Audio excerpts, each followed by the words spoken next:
Hello, ഞാനിന്ന് സാമ്പാർ കേട്ടോ ഉണ്ടാക്കുന്നത്. അതൊരു വെറൈറ്റി ആയ സാമ്പാറാണ്. സാധാ നമ്മൾ വയ്ക്കുന്നതിനേക്കാളും വ്യത്യസ്തമായിട്ട് തേങ്ങയൊന്നും വറുത്തരക്കാതെ ഉണ്ട്.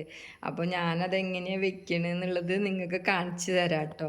ഞാനൊരു ഇത്തിരി പരിപ്പാട്ടോ എടുത്തിരിക്കണേ, കുറച്ച് എടുത്തിട്ടുള്ളൂ. അത് നമുക്ക് അത്ര കറി മതി, കുറച്ച് കറി മതി. അത് കാരണം പിന്നെ ഞാൻ ഈ കഷ്ണങ്ങളൊക്കെ എടുത്ത് വെച്ചിട്ടുണ്ടെങ്കിൽ കൂടി ഇത്രയൊന്നും ഞാൻ ഉപയോഗിക്കില്ലേ.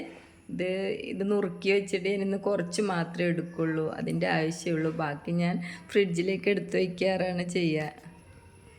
അപ്പോൾ ഞാൻ ഈ പരിപ്പൊക്കെ കഴുകി കുക്കറിലിട്ട് വേവിച്ചെടുക്കുക കേട്ടോ ചെയ്യുന്നത്. സാമ്പാർ ഉണ്ടാക്കാനുള്ള സാധനങ്ങളൊക്കെ ഞാൻ റെഡിയാക്കി വെച്ചിട്ടുണ്ട്. കഷ്ണങ്ങളൊക്കെ നുറുക്കി 2-3 പ്രാവശ്യമൊക്കെ നന്നായി കഴുകി എടുത്ത് വെച്ചു കേട്ടോ.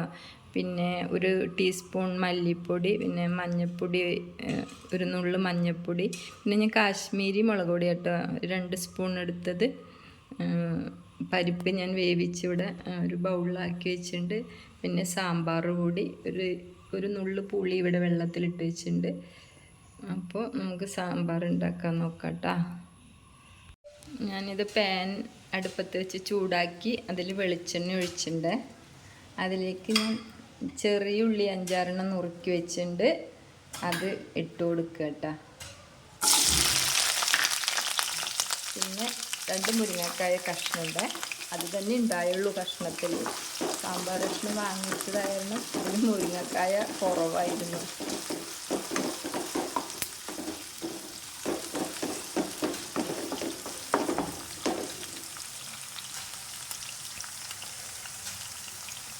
രണ്ട് വേപ്പിലയൊക്കെ കൂടി ഇട്ടിട്ടാണ് കേട്ടോ ഉള്ളി വാട്ടണത്.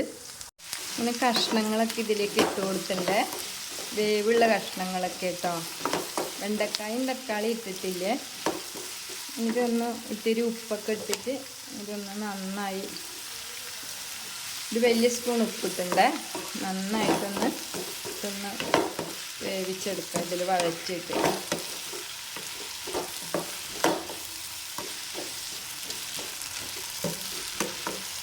ഞാൻ വലിയ കുക്കറൊന്നും അല്ല കേട്ടോ. ഞാൻ പെട്ടെന്ന് ഇങ്ങനെ തേങ്ങ നിറക്കാണ്ട് കാലത്തൊക്കെ പെട്ടെന്ന് സാമ്പാർ പൊടിയൊക്കെ ഇട്ട് ഇങ്ങനെയൊക്കെ സാമ്പാർ ഉണ്ടാക്കാറുണ്ട്. അത് നിങ്ങൾക്ക് എല്ലാവർക്കും ഷെയർ ചെയ്യുന്നു മാത്രം കേട്ടോ. ഒരു 5 മിനിറ്റ് നമുക്കൊന്ന് അടച്ചു വയ്ക്കാം കേട്ടോ.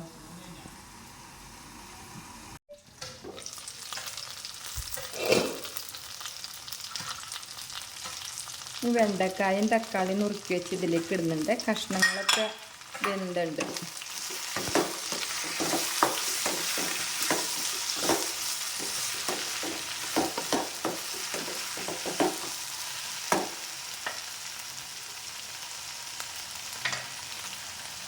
മല്ലിപ്പൊടി, മുളക് പൊടി, മഞ്ഞൾപ്പൊടി ഇടുന്നുണ്ട്.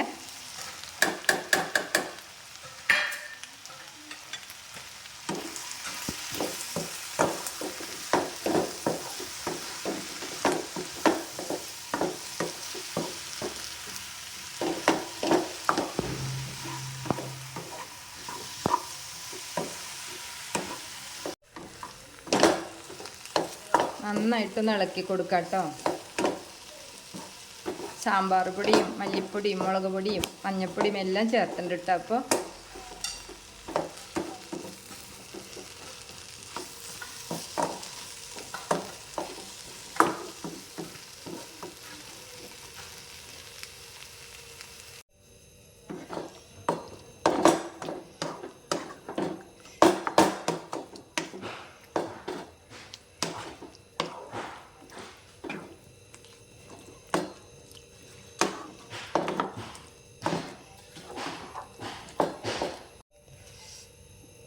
പുളി പിഴിഞ്ഞ വെള്ളം കൂടി ഒഴിക്കുന്നുണ്ട് കേട്ടോ.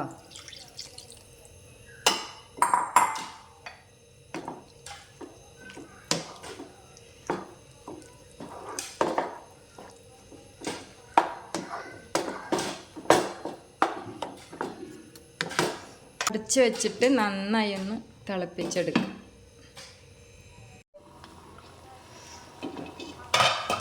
കറിയൊക്കെ ഇവിടെ നന്നായി തിളച്ചു വന്നു. ഇതിനി ഇറക്കി വെച്ചിട്ടേ വറവിടാട്ടോ. ഉലുവയും കടുകും പറ്റൻമുളകും കരിവേപ്പിൻ്റെ ഇടയ്ക്ക് കൂടി കേട്ടോ ഞാൻ വറവിടുന്നത്. നന്നായി തിളച്ചിട്ടുണ്ട് കറി. ഇനി ഇറക്കി വയ്ക്കാം.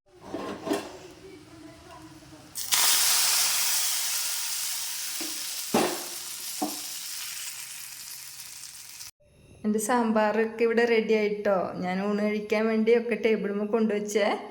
ഇതാ നല്ല മണമുള്ള അടിപൊളി സാമ്പാറാണ്. ഇതേപോലെയൊക്കെ എല്ലാവരും ചെയ്തു നോക്കൂട്ടാ. ഞാൻ പിന്നെ കട്ടത്തൈരും പയറുപ്പേരിയാണ്. പയറുപ്പേരി ഞാൻ വെറുതെ എണ്ണയിൽ വാട്ടിയെടുത്ത് പച്ചമുളകും വെളുത്തുള്ളിയൊക്കെ ചീന്തിയിട്ട് ഇട്ടിരിക്കുകയാണ്. അപ്പോൾ വീഡിയോ ഇഷ്ടമായ എല്ലാവരും ലൈക്ക് ചെയ്ത് സബ്സ്ക്രൈബ് ചെയ്ത് സപ്പോർട്ട് ചെയ്യണേ. സബ്സ്ക്രൈബ് ചെയ്യാൻ മറക്കരുത്. Thank you.